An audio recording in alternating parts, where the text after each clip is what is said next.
Alright everyone, today on news that by and large is not being reported by the mainstream media, Ilhan Omar just dumped more than $100,000 more into her husband's firm, a political consulting firm. It's called E Street, and has paid a total of $2.8 million, by the way, into it over the last few years. They've finally severed ties with it, but I guess that was the last payment. Now, according to Ilhan Omar, I don't pay my husband, I pay his company.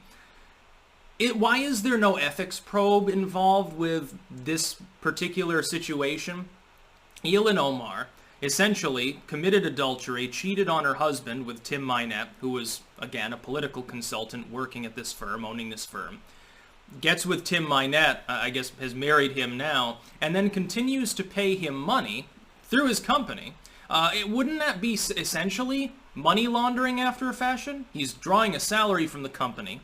You're putting money into the company.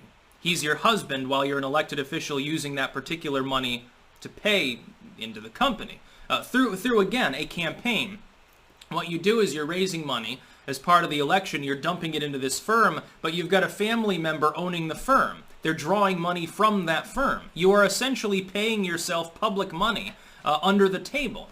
This is, at the very least, unethical, possibly illegal, should definitely be looked into, and if it turns out that this sort of behavior is legal, maybe we know why Pelosi's worth like $100 million.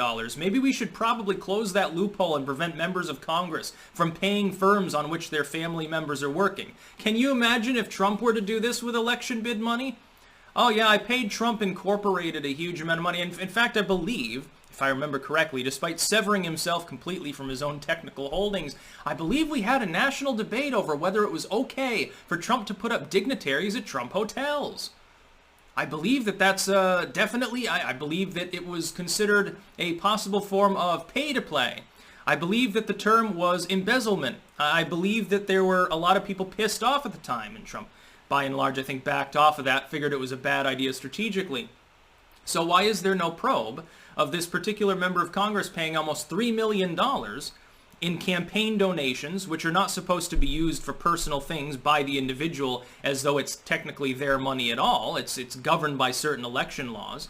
Now, why would it be paid then into a political consulting firm on which your husband sat?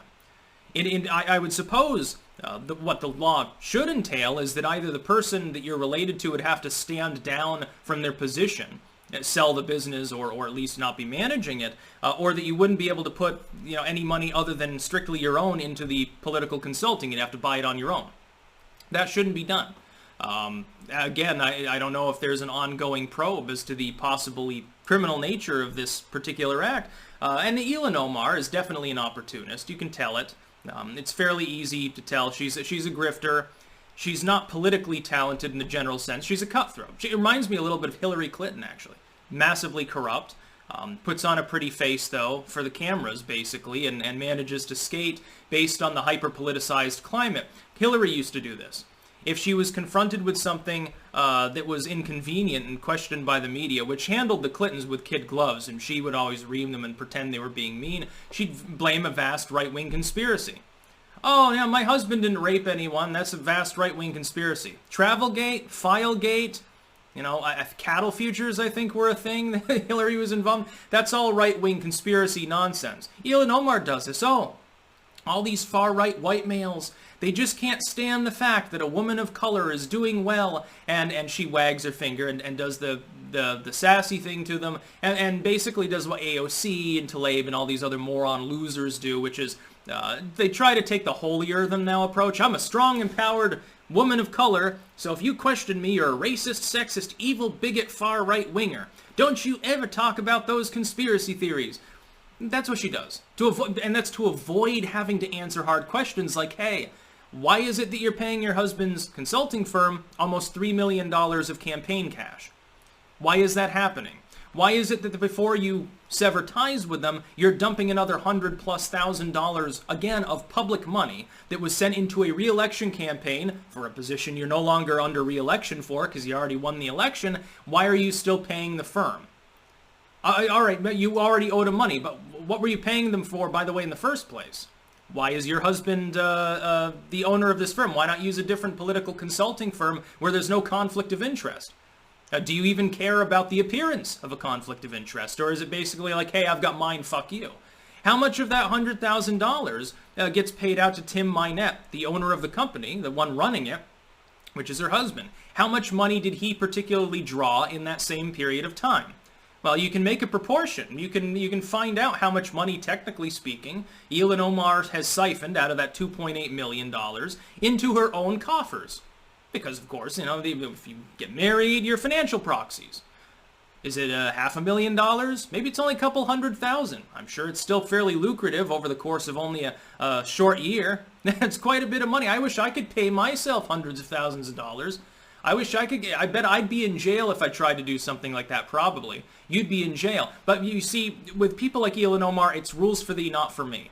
It's just like when Gavin Newsom goes to a lavish dinner party, indoors of course, with too many people, no masks and no social distancing, gets caught out and says, well, we all make mistakes. Yeah, I know, I locked down all of fucking Southern California to the point where all the sheriffs down there refuse to even enforce my ordinances, which are technically not laws to begin with. But hey, everyone makes mistakes. Yeah, I'm sorry that I went to a super spreader event. It was poor judgment. Or there was that, what was it, the mayor of Denver or something in Colorado was going to fly out to meet family for Thanksgiving, and then he apologized for it. He was like, oh, I showed poor judgment. Well, you should be fired for your poor judgment. People who are so-called leaders are supposed to show leadership potential, not be a bunch of dunces and hypocrites. Ilhan Omar, I would assume, under the situation, if Mynett's not taking zero salary, and he technically paid herself. And even if he was, the firm that he works with that is potentially profitable, either now or in the future, is getting money from, essentially, the taxpayers, from people paying Ilhan Omar. I think that's a conflict of interest. I think that needs to be deeply looked into. That's about all. Peace out.